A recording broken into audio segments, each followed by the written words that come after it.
नमस्कार मित्रांनो, माझं नाव गजानन आहे आणि मी अट्टल बेवडा आहे. दोन गोष्टी हाय सगळ्यांना मनपूर्वक नमस्कार, हृदयस्थ नमस्कार. तुमच्या आत वसलेल्या परमेश्वराला माझा शिरसाष्टांग नमस्कार. मी दारुडा आहे याच्यासाठी मला 20 प्रश्न सोडवायला लागले नाहीत. मला दोनच गोष्टीत कळलं की हो बाबा, तू येडा आहेस आणि दारुडा आहेस. येडा आणि दारुडा म्हणजे काय? दारूसारखा माझे बाबा जवळजवळ 25 वर्ष दारूपासून लांब होते, पण त्याच्या अगोदरचा थैमान मी बघितलेला होता त्यांचा. मला कळत होतं की दारू ही वाईट गोष्ट आहे, तरी सुद्धा मी हातात घेतली आणि गाटा पियत राहिलो. म्हणजे माझा सच्चत विवेक गहाण राहिला होता. मी नियंत्रित मद्यपी कधीही बनवू शकलो नाही, हे पहिलं लक्षण. वारंवार प्रयोग करून आणि माझ्या स्वतःच्या हिमतीवर, स्वबळावर मी कधीही दारूपासून लांब राहू शकलो नाही. त्यामुळे मी हाडाचा बेवडा आहे. त्यात मला संदिग्धता अजिबात नाही. मला ड्रंकोलॉजी शेअर करायची नाही. मी किती वेळा दारू पियाली, कशी पियाली, कुठे पडलो वगैरे वगैरे, यात मला अजिबात इंटरेस्ट कधीही नसतो. जो मला विषय दिला गेलेला आहे, बोलणं झालेलं आहे, घरात गोबर आणि बाहेर सोबर. पहिल्यांदाच नाव घेऊ ऐकलं असेल तर चमत्कारिक काही होण्याची गरज नाही. अतिशय सो सिंपल विषय आहे. काय होतो, जसजशी मला दारूपासूनची मद्यमुक्तता मिळत जाते तसतसे माझ्या आजूबाजूला गुलाबांची झाडं उमटतात आणि मला वाटतं मी आता झालो सुज्ञ. झालं की सगळं समजलं आता. दारू हा महाभयंकर रोग आहे. धूर्त कावेबाज घोटाळ्यात टाकणारा आहे. कलिंग बाफलिंग सतत वाढत जाणारा आहे. आणि असं करता करता माझ्या लक्षात येतं, अरे बापरे, आता काय मी झालं, दारूपासून दुरी मिळाली मला. मी वाटतील ते बोलायला मोकळा, दुसऱ्यांच्या इन्व्हेंटऱ्या घ्यायला मोकळा. माझ्या घरातल्यांच्या इन्व्हेंटऱ्या मी घ्यायला सुरुवात करतो आधी पाहिले. कारण मी आता दारूपासून लांब झालोय ना, म्हणजे काहीतरी शौर्य पदक मिळवलं असं मला वाटतं. हे गुलाबी ढग मला घरात गोबर बनवतात. गोबर सोबरचा उलटा शब्द. याचा अर्थ माझी मद्यमुक्तता घरच्यांसाठी अतिशय त्रासदायक ठरते. कारण कारणं अनेक असू शकतात. काय होतं, काही वेळा फिजिकल मिटिंगला फेस टू फेस न भेटल्यामुळे माझ्या होम ग्रुपला, चिपळूण ग्रुपच्या सगळ्यांना माहिती आहे की गजानन कसा आहे. कुणाला विचारलं सांगितलं ते येड आहे ते वाटेल जाऊ नका. आता कशाला सांगतात असं? कारण मी साहित्याचा जरूर अभ्यासक आहे, लिटरेचरचा जरूर अभ्यासक आहे, पण याचा अर्थ ते इथे पातळण्यासाठी नाही, ते माझ्या घरात राबवण्यासाठी आहे. असं जरी असलं तरी सुद्धा मी घरात गोबर कसा आहे बघा. कालचंच उदाहरण सांगतो. काल दोन मिक्सर दुरुस्तीला अचानक निघाले घरातले. म्हटलं घरात 10-15 दिवस मिक्सर नाही, त्यामुळे ते काही वाटण बिटण होत नाही, म्हणून मी का माझ्या डोकं चालवलं आणि एक साफ जुना मिक्सर होता. तो मिक्सरवाला म्हणाला 1,000 रुपये तुम्हाला देतो आणि 2,500 रुपये मला द्या, मी 3,500 रुपयाला काहीतरी तुम्हाला मिक्सर देतो. मी आपलं ते गणित काहीतरी आटपलं आणि घरात आलो. घरात आल्यावर बायको म्हणाली, हा मिक्सर मला नकोय. अहो काय झाला झगडा माहितीये का? दंगा घातला घरात नुसता. म्हटलं घरात 15 दिवस मिक्सर नाहीये, तुला कळत नाही, आणि आपण इथे मसाला होत नाही आणि आणलंय ते नकोय. ती म्हणे तू बेवडा आहेस तो आहेस. म्हटलं तुझ्यामुळे बेवडा झालो. काय उपयोग आहे का माझ्या सात्विकतेचा, दारूपासून दूर येण्याचा? मी दुसऱ्यांच्या भावनांचा चुराडा करून आजही टाकतोय. ज्या बायकोन मला उचलून आणलं बारमधून, 2 हातांनी उचलून आणलं, तिच्या जवळ परत काल असा वागलो. माझ्याकडे आले का शहाणपण? मी आहे का घरात सोबत? माझ्या सोब्रायटरीची, माझ्या रिकव्हरीची लक्षणं कुठे दिसणार आहेत? माझ्या घरात दिसणार आहेत. याच्या मीटिंगमध्ये नाही दिसणार. याच्या मीटिंगमध्ये मी काय करतो माहितीये का? वा, इन शर्ट केलेला, दाढीचे केस काळे झाले ते पांढरे झाले ते काळे करून, मिशी काळी करून, असलेल्या नसलेल्या अंगठ्या. हे काय उपयोग नाही होत त्याचा. बाहेरच्या लोकांना मी कसा दिसावा यासाठी मी जर दारूपासून लांब राहत असेल तर ही तक्रार मद्यमुक्तता तकलादू मद्यमुक्तता काहीही कामाची नाही याचा वारंवार मला अनुभव आलेला आहे. काही वेळा मी इंटरग्रुपचं काय झालं अचानक मी ए मध्ये आलो 2014 झाले आणि याला इंटरग्रुपला पदाधिकारीच नव्हते कोणी आणि मला चढवून ठेवलं मी तिथे. मी चढलो झाडावर. इंटरग्रुपचा चेअरमन 2.5 वर्ष झाली पद संपल्यावर माझ्या हातातलं पद गेलं याचं दुःख झालं म्हणून मी दारू पियालो. झाली आली का सॉवरायटी रिकव्हरी कुठे काही शब्द आला.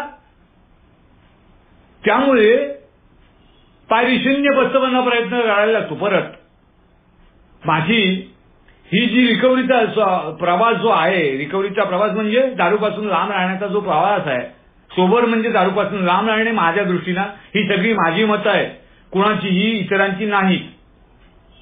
आणि रिकव्हरी याचा अर्थ 12 यांच्या कार्यक्रमाच्या आचरणाचा रोज प्रयत्न करत राहून दारूपासून मुक्त राहणे.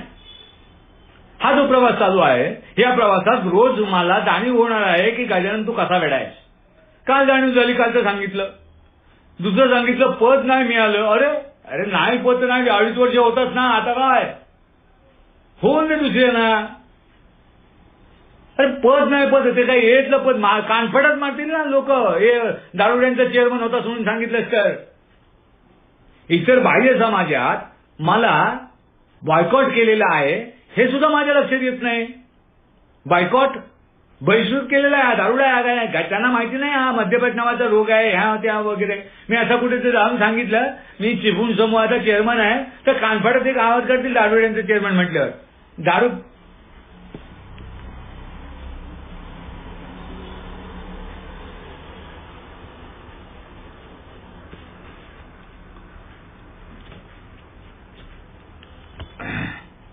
Yes to be continue.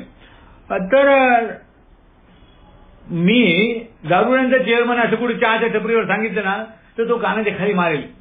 आधी मुळात दारू पियायची नसती, ती पियायला आणि वर हे काहीतरी सांगत आलाय.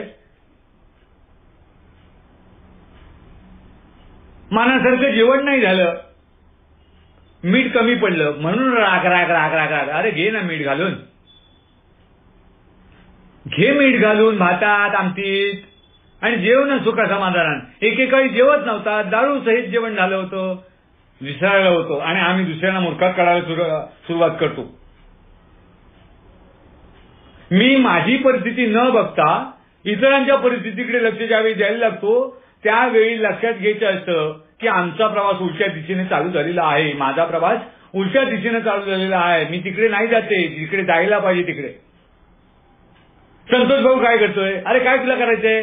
तो आहे ना पंढरपुरात, पांडुरंगाच्या ठिकाणी आहे. तो काय बघत असेल त्याची शेतीवाडी. तुला काय करायचंय? तरी पण संतोष भाऊ बरं चाललंय ना. अरे बरं चाललंय, त्याचं काय झालं तर तुला विचारलं तर मग हात दे. जे त्याचं सगळं सुव्यवस्थित असेल, त्याच्या घरी काय चाललंय हे मला जाणून घेण्याची काय गरज आहे? आधी मी विचारलं का संतोष भाऊला, संतोष भाऊ तुम्हाला 2 मिनिटं बोलायला वेळ आहे का? माझ्या सोब्रिटीची सुरुवात अशी होते की बाबा दुसऱ्याचा त्या वेळेनुसार दुसऱ्याचा अवेलेबिलिटी आहे का, की आपलं टेकन टू बी ग्रँटेड आहे गजानन, हे हॅलो हा प्रॉब्लेम झाला, असं नाहीये.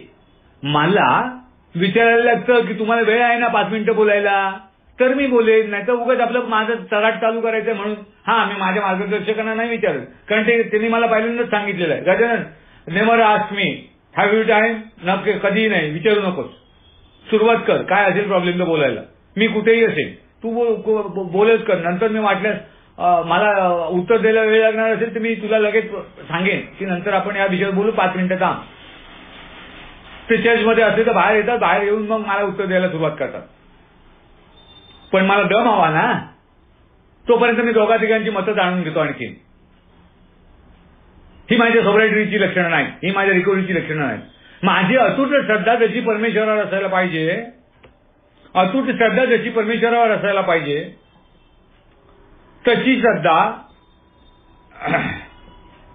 माझी अतूट श्रद्धा, माफ करा मला एक फोन आला होता मी कट केलाय. अतूट श्रद्धा जशी माझी परमेश्वरावर असायला पाहिजे तशी माझ्यापेक्षा कोणतरी जो मी निवडलेला आहे त्याच्यावर श्रद्धा असायला हवी. नाहीतर मी टेस्टिंग गेम आहे का हा नाही परवडला, तो नाही आवडला, तो नाही आवडला, तो. अरे काय तो नाही आवडला? तुझ्या आवडीनिवडीप्रमाणे जगायला तुझी आवड एकच आहे, दारू. निवड काय आहे ते आता निवड ना. जो तुला ईश्वराने दिलेला मार्गदर्शक आहे तो तंतोतंत बरोबर आहे. ही श्रद्धा माझी बळकट होण्याची गरज आहे आणि ही श्रद्धा जर बळकट नाही झाली तर मी घरात गोबरच राहणार. गोबर या शब्दाचा अर्थ राक्षसासारखा व्यवहार करणार. अहो काय झालं माहितीये का, मागे एकदा एक उत्कृष्ट शेर ऐकत होतो आणि तो प्रतिबिंबाचं शेर काहीतरी सांगत होता. आता त्याच्यात त्याचे अनुभव होते की नाही मला माहिती नाही, पण प्रतिबंधाचं सुंदर विश्लेषण ते करत होते संध्याकाळी 7:30च्या मिटिंगला. ऐकल्यानंतर म्हटलं आले यांना जमतं मला का जमत नाही. यांना जमतं मला का जमत नाही. अरे आहे सगळ्या गोष्टी तुला कसा देईल परमेश्वर गजानन. सगळ्या गोष्टी तुला परमेश्वर कसा देईल. आहे त्यांच्याकडे कला, आहे त्यांच्याकडे विद्वत्ता, मान्य कर, स्वीकार करायला शिक. मी कोण ठरवणार की तो उत्तम शेअर आहे. मी कोण ठरवणार तो वेडा आहे. मी कोण ठरवणार तो असा तो काहीतरी क्रॉस शेअरिंग करत बसतो. मी कोण ठरवणार निगेटिव्ह पॉझिटिव्ह. अहो ultimate owner of all our properties is God. आम्ही जे बोलतोय माझी जीभ आहे ती सुद्धा परमेश्वराची आहे. कधीही बंद करेल त्याला वाटलं तर. त्याला जर वाटलं ना तर तो कधीही बंद करेल. त्यामुळे जे आम्हाला मिळालंय त्याचा स्वैराचार नाही करता कामा. जी आम्हाला मध्यमुक्तता मिळालेली आहे, मला मध्यमुक्तता जी मिळालेली आहे त्या मध्यमुक्ततेमध्ये स्वैराचार केला तर हातात परत चपटी यायला वेळ लागणार नाही. चपटी याचा अर्थ दारू. त्यामुळे एकदा काय झालं नंतरचा किस्से सांगत जातो म्हणजे तुम्हाला गोबर आणि सोबर मधले सर्व फरक कळतील लगेच. काय झालं एकदा एकाच्या खिशात मेंबरच्या म्हटलं अचानक पैसे कसे आले तुझ्याकडे. तर तुझं त्याचं सगळं मला माहिती आहे. आम्ही दोघं चांगले मित्र होतो होम ग्रुपचे एकांत. म्हटलं अचानक तुझ्या खिशात पैसे. तुम्हाला का माझ्या खिशात पैसे नसावेत. अरे म्हटलं तसं नाही रे, तुझ्या खिशात पैसे असला आनंद आहे. पण म्हणाला एवढं मी आपला उगाच घाईस ह्याच्या खिशात एवढे पैसे कधी काय. म्हटलं काय झालं रे बाबा काय केलं. तो म्हणाला काय झालं गजानन माहितीये काय, खरं सांगू. म्हटलं सांग.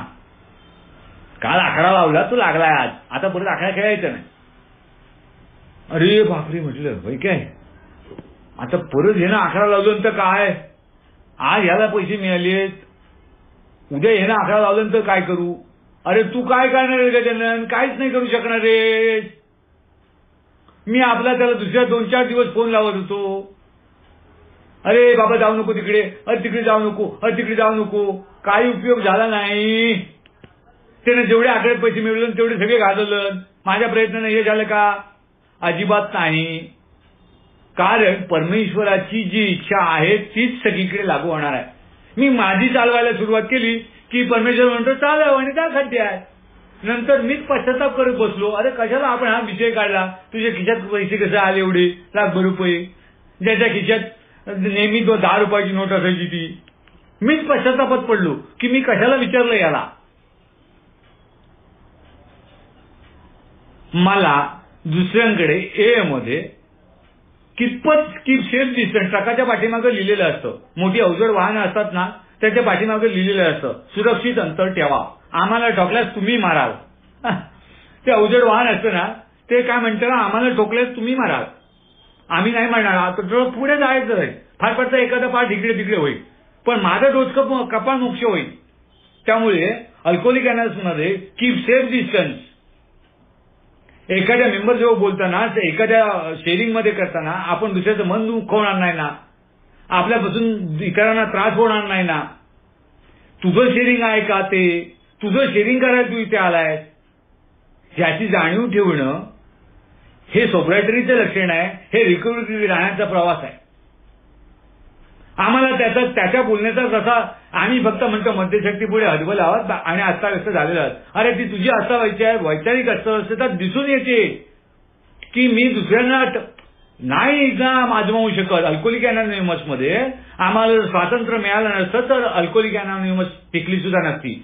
एकमेव जर अल्कोहोलिक अनॉनिमस मध्ये जर काय असेल तर सगळीकडे स्वातंत्र्य आहे. प्यायची पी, रूढ्यांचं पालन करायचंय कर, प्रोग्राम घेताय घेऊ नको घेऊ 40 इयर्स. हे जे स्वातंत्र्य मिळालेलं आहे या स्वातंत्र्यामुळे आजपर्यंत अल्कोहोलिक अनॉनिमस टिकून आहे. बीडब्ल्यूने हे माहिती होतं की काही माझ्यासारखे लोक स्वैराचारी होतील म्हणून 12 सेवा तत्व सुद्धा आली. आता या सेवा तत्वांचा अभ्यास करताना माझी डोक्याची केस काय पांढरे व्हायला लागली. मी ते मराठी करता करता जीव टाकत आलो. पण हे करून सुद्धा नंतर माझ्या लक्षात आलं की न करता काही न करता हे चुकलंय हा गजानन. अरे मग तू बरोबर कर. अरे चुकलंय हे मला सांगतोस म्हणजे बरोबर आहे हे तुला माहिती असायला पाहिजे ना. मग ते बरोबर करून टाकणार रिपोज ते नाही करणार. तुझं चुकलंय काय ते सांगेल. म्हणजे मी सोबर आहे का. म्हणजे मी रिकवर झालो का. अहो आम्ही प्रयत्न तरी करायला पाहिजेत. आम्ही आध्यात्मिक प्रगतीचा दावा करतो पूर्णत्वाचा नाही असं आम्ही फक्त वाचतो. मग वाचल्यानंतर ते ऍप्लिकेशन मध्ये नको का आणायला की गजानन चुकलाय. ठीक आहे गजानननं मंजूर केलं की होय मी चुकीचा मनुष्य आहे. मग आता तुझी जबाबदारी आली की जे काय सर्वोत्कृष्ट आहे सर्वोत्कृष्ट आहे म्हणजे एच्या अनेक विचारातूनच काहीतरी सर्वोत्कृष्ट निर्माण झालेला आहे. त्या 100 लोकांनी हे जो ग्रंथ लिहून ठेवलो मी त्या 100 लोकांच्या मताधिक्यानुसारच चाललं. काय एकट्या बिल्डब्ल्यूने साहेबांनी नाही हे माझं पुस्तक आहे म्हणून छापलं नाही. त्यामुळे आमचं माझा एकट्याचं काही चालत नाही अल्कोहोलिक अनॉनिमस मध्ये. म्हणून ग्रुप कॉन्शियस आला, IGR आले, इंटरग्रुप आला, डेलिगेट आले, ट्रस्टी आले, वर्किंग ट्रस्टी आले, नॉन वर्किंग ट्रस्टी आले, A क्लास ट्रस्टी आले, B क्लास ट्रस्टी आले, GSO आलं. हे कशासाठी आलं की मला त्यांना माहिती होतं की हा गजानन कधीही अनियंत्रित भावनांचा बळी आहे, अनिश्चित भावनांचा बळी आहे. आणि या अनिश्चित भावना कधीही माझा घात करतात. मग भीमराव भाऊ म्हणाले की दुर्लक्ष करायचं असतं. म्हटलं दुर्लक्ष ए मध्ये येऊन 10 वर्ष झाल्यावर दुर्लक्ष मी करत नाही कोणाकडे. मी स्वतः आधी आजारी आहे. मी स्वतः आजारी आहे म्हणून मला मिटिंगला यायचं असतं. आणि दुसरा मला आणखीन आजारी पाडत असेल तर मी शाप काढून टाकीन त्याची. दुर्लक्ष नाही. कारण मी जर अभ्यास करत नसेल, मी साहित्य वाचत नसेल आणि काहीतरी वेगळंच बोलत असेल तर त्याला काही अर्थ नाही उरत. म्हणजे मी सोब्रायटरी माझी दाखवण्याचा प्रयत्न करू नये. ती घरात दिसते किंवा समाजाला दिसणार असते. बाह्य समाजाला मी सुटापुटात गेलो म्हणून ते मला काय हार घालणार नाही, ते दारुडाच म्हणणार. ज्यांना माहिती आहे माझ्या चिपळणात उघडा नागडा फिरलेला काय जाणार तर ते काय मला नाव ठेवणार दारुडा सोडून दुसरं काय नाव ठेवणार. इव्हन दो मी कुठल्याही पदावर असू दे आत्ता ते मला काय म्हणणार बेवडा गजानन चालला. बस रविवारी मी माझी बाटली पाण्याची बाटली जाताना घेऊन जातो. अनेक रिक्षावाले मला विचारलं चालले हो काय. म्हटलं चालतो रे बाबा. त्यांचा म्हणण्याचा उद्देश असतो की तू ह्या चालला आता घरातलं गार पाणी घेऊन तिकडे मिक्सिंग करून कुठेतरी पिणार. मी माझा स्वतःचा हेतू चेक करणं गरजेचं आहे. त्यांच्याकडे दुर्लक्ष करणं गरजेचं आहे कारण ते आजारी नाही, त्यांना मद्यपानाचा रोग माहिती नाही. ज्यांना माहिती आहे त्यांनी सोंग आणायचं नाही किंवा दुसऱ्याची मानसिकता हैराण होईल. दुसऱ्याची मानसिकता मी तुमचं मन दुखवण्यासाठी कुठल्याही प्रकारे जबाबदार नाही. आणि जर दुखवलं असेल तर मला माफ करा असं म्हणता आलं पाहिजे. मला चेअरिंग नाही मिळालं. काय झालं माहितीये काय मागे एकदा मला आता त्या मिटिंगचा चेअरमन होतो मी आणि मला एका ओल्ड टायमन सांगितलं नाही ह्याला चेअरिंग द्या. म्हटलं अरे ह्याला चेअरिंग द्या काय. तो येऊन 10 मिनिटं झाली. मिटिंग चालू होऊन 1.5 तास झालाय आणि मिटिंग संपत आले 2 सेकंद आहे 2 मिनिटं आहेत. ह्याला चेअरिंग द्या सांगणार तुम्ही कोण. इथे मला कशाला बसवलं. तुम्हीच बसा ना म्हटलं पुढच्या रविवार बसतं. मी नाही बसत. मला अजिबात गरज नाही. म्हटलं माझ्याकडे बसायला भरपूर खुर्च्या आहेत घरात पण आणि इथे पण. बेंचवर बसेन समोर मी ऐकत बसेल. तुम्हीच द्या सगळ्यांना चेअरिंग. मला माझ्या अधिकारांची मला माझ्या कर्तव्यांची जाणीव असायला पाहिजे. अल्कोहोलिक अनॉनिमस मध्ये घरामध्ये कांदे परवा आणले बटाटे आणले ते सगळे गोडच आहे. आता गोड आणले आहे मूर्खपणा मी केलाय. त्यामुळे बायको सांगितलं हेच खावे लागतील दुसरे नाही हे समजायचे नवीन नाही आणायचे. आता मला त्यातलं कळत नाही. म्हणजे काय करायला पाहिजे. मी बायकोला सांगायला पाहिजे ना आणायला. हे मला कधी कळलं अनुभवातून आमच्या कळलं की हो बाबा माझी अक्कल नाही चालत. मला काही गोष्टी अजूनही समजत नाहीत. म्हणजे मी काय आहे. माझा सतत विवेक अजून मला परत यायचा आहे. आणि मी 100% कधीही दावा करणार नाही की माझा सत्यविवेक मला परत आला. मित्रांनो, हे जरूर उल्लेख करावासा वाटतो मला की 12 अभ्यास केले, 12 चोपड्या लिहिल्या आणि झालं सगळं, असं कधी झालं नाही. आणि कुठलाही मनुष्य मला हे म्हणला, माझ्या हौशीबाई मला आठवतात जो पुण्यातले, त्यांच्या मरणापूर्वी 1 महिना आम्ही वाक्य दोघं जण बोलत होतो आणि ते म्हणाले, गजानन मी ना वेळा आलोय. म्हटलं काय झालं? ते आपल्या चेष्टा मस्करीत बोलायचे. म्हटलं काय झालं? अरे सकाळ ठेवलेली अंडरवेअर बनीन कुठे आत्ता गावात नाही आणि घातले ती कुणाची ती समजत नाही. म्हटलं घरात माणसं कोण कोण आहेत? ते मला नेसतात. मग म्हटलं तुमचीच. अरे म्हणाले हे पण लक्षात यायला वेळ लागला बघ, म्हणजे अजून मी वेडा आहे ना. किती वर्ष झाली होती सोब्रायटरीला? 40च्या पुढे वर्ष झाली होती. तो म्हणतोय मनुष्य की मी वेडा आहे. आणि मी असं म्हटलं 1-2 दिवस झालेला मनुष्य, मी झालो आता शहाणा. तर काय होईल? कुठे ती विनम्रता आहे? कुठे ती नम्रता आहे? म्हणून बेल्लरी साहेबांनी नम्रतेची व्याख्या केली नाही की मला साहेब म्हणा, त्याला अहो जाऊ म्हणा, हे तर आहेच, पण स्वतःच्या अंतरंगातला, स्वतःच्या गुणदोषांचा, नैतिकतेचा अतिशय उत्कृष्टपणे स्वतःला आढावा घेता येणं, याला बेल्लरी साहेबांनी नम्रता बुकमध्ये लिहिलेलं आहे. याला नम्रता हे नाव दिलं मी. आता हे नम्रतेची व्याख्या जर त्यांनी केलेली नसती तर मी काय म्हटलं असतं? माऊली नमस्कार, साहेब नमस्कार, आणि मग माझी सोब्रायटरी. नाही. खरीखुरी नम्रता कुठे आहे? साहेबांनी अगोदरच निश्चित करून ठेवलेली आहे. साहेबांनी म्हणजे बिल साहेबांनी अगोदरच निश्चित करून ठेवलेली आहे. ह्या ज्या एक ग्रंथ जरी आम्हाला वाचता आला 51 वेळा तरी भरपूर झालं माझ्या आयुष्यात. असं मी देवाला नेहमी विनंती करतो की एक पॅरेग्राफ तरी मला वाचता आला आणि अर्थ कळला ना तर ठीक आहे. त्याचा सुद्धा अर्थ वेगळ्या माणसाला नंतर विचारायला लागतो काही वेळा लागला नाही तर, कारण रोज नवीन काहीतरी अर्थ गावतो आणि नवीन शोधत असतो. काय झालं मध्यंतरी कुत्र्याच्या नको त्या अवयवावर आमच्याकडे माझ्या घरीच कुत्रा आहे, कॅप्टन नाव त्याचं, कॅप्टन जर्मन शेपर्ड, आणि नको त्याच्या अंगावर पाय पाडला आणि तो चावला मला करकतून, रक्तबंबाळ करून सोडलं पाय त्यानं मला. कारण त्याच्या अवयवाला एवढ्या वेदना झाल्या की त्याच्याकडे चावण्याशिवाय पर्यायच नव्हता. तू आधी पाय काढ. रात्रीच्या वेळी, रात्री 2 वाजता घाला तो. आता थोडा वेळ विचार केला की आता ह्याला मारून टाकावा काय, कारण असंही वेदना झाल्या. त्यानं जो सुळा खुपसला तो पायाच्या अंगठ्यातनं वर आला. थोडा वेळ विचार केला, प्रार्थना म्हटली आणि म्हटलं नाही रे, त्याची चूक नाही, आपली चूक आहे. आपण बॅटरी लावून जायला पाहिजे होतं. तो कुठे रात्रीचा काळा जो कुत्रा मला कसा दिसणार, आणि तो झोपलेला कुठे आहे तो काय माहिती. तो झोपलेला नसतोच, त्या दिवशी नेमका झोपला. आणि घरात माणसं जास्त झाल्यावर त्याला जमत नाही. ठरलेली माणसं आहेत ती जमतं. आता याच्यात मूर्खपणा मी काय केला, मी बॅटरी लावून जायला हवं होतं ना. शू करायला काय ते, हे मला कधी कळलं? 5 मिनिटं शांत बसल्यावर कळलं. नंतर त्यावेळी मी काठी घेऊन पाहिला तर गजानन असताना काठी घेऊन त्याला झोपून जीव सुद्धा काढला असता. त्यामुळे माझी घरातली सोब्रायटरी, रिकव्हरी, ग्रॉब्रायटरी माझं जे दुर्लक्षण आहेत ना, ती माझी बायको, माझी आई, माझा मुलगा चांगली जाणवतात. माझ्या चेहऱ्यावरनं ते समजतात. ह्याच्याजवळ आता बोलायची गरज नाही, नंतर बोलू कधीतरी शांत. कारण का होतं माहितीये का, मी पूर्णत्वास जाणार नाहीये याची मला जाणीव आहे. मी ज्या भावानं सप्रेस दाबून ठेवल्या, तर दारूची बाटली, दुसरं काय नाही माझ्याकडे औषध. म्हणून शेअरिंग इज केअरिंग असं म्हणतात. ज्यानं शेअर केलं त्याची केअर कोणतरी करेल. मित्रांनो, ही घरातली सोब्रायटरी आणि समाजातली आपली दिसणारी दाखवायला ही फार वेगळी आहे.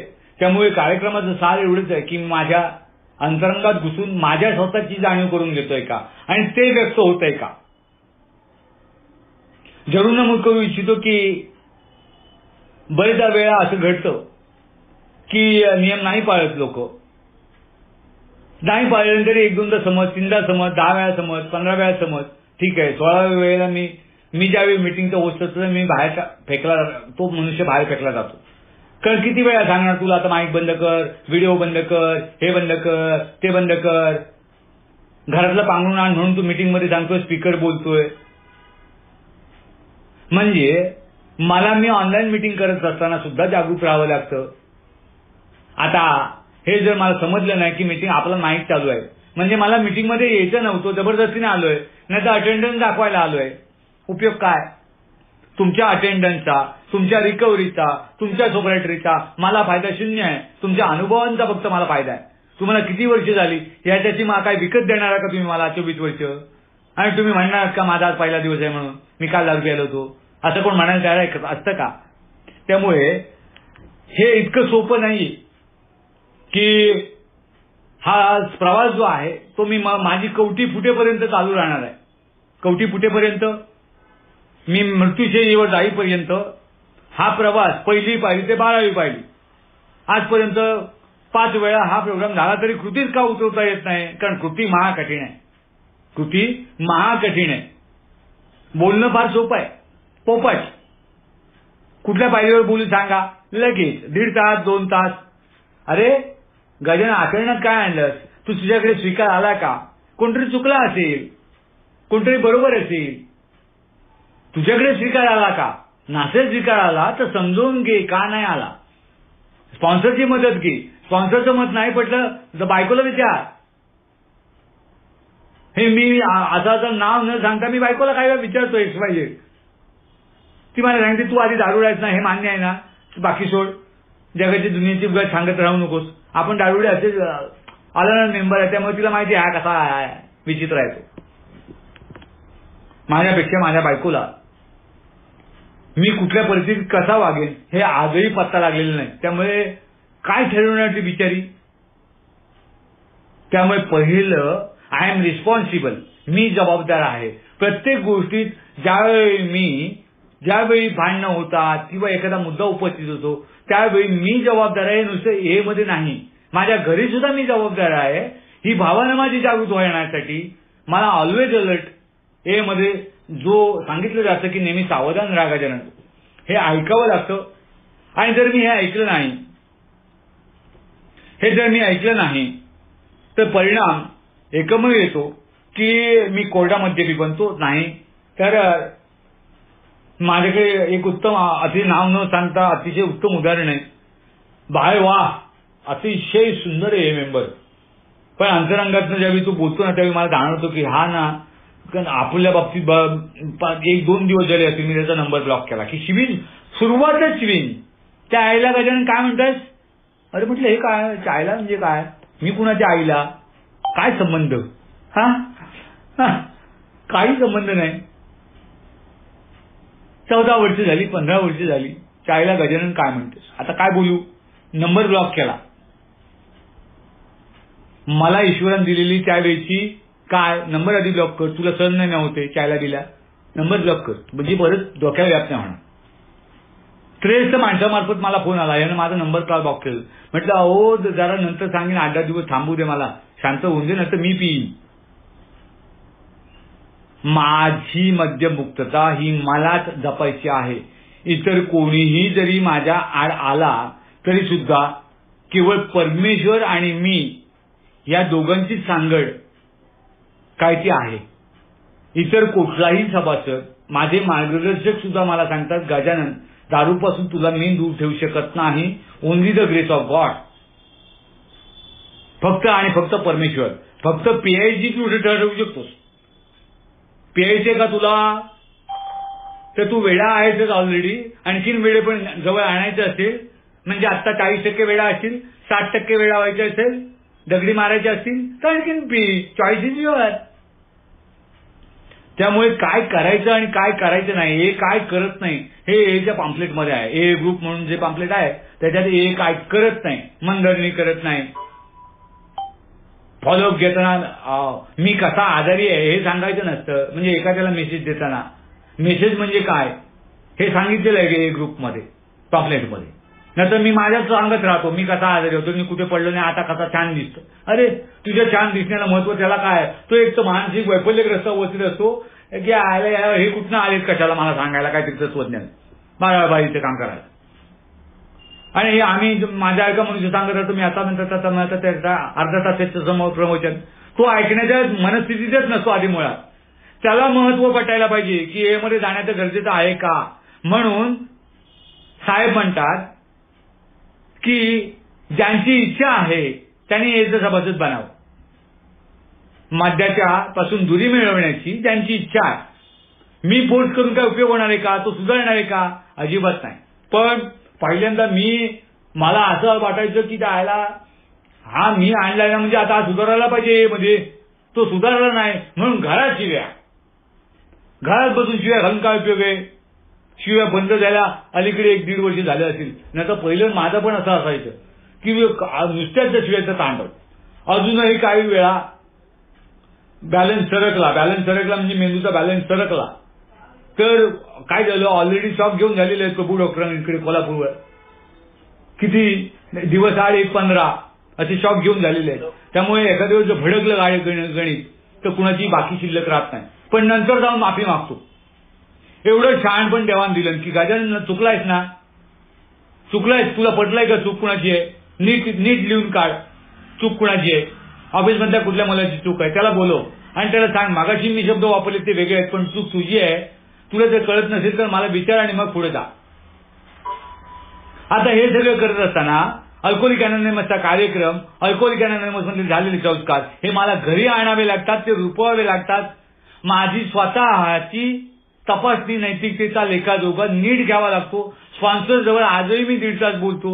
1.5 तास तुम्हाला खोटं वाटेल. काल रात्री 11 वाजता बोलायला सुरू केले, 12:45 वाजता त्यांनी फोन ठेवले. म्हणाले झालं काय, सकाळी आली की काय? म्हटलं नाही.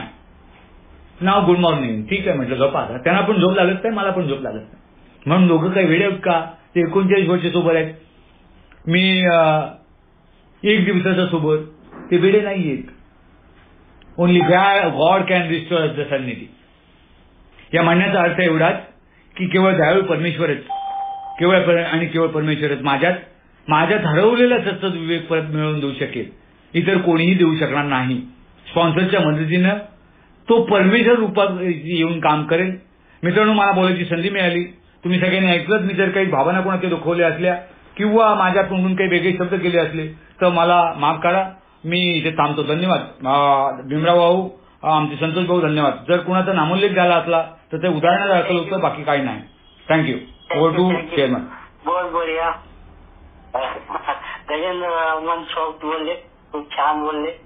आभारी आहोत आणि विनंती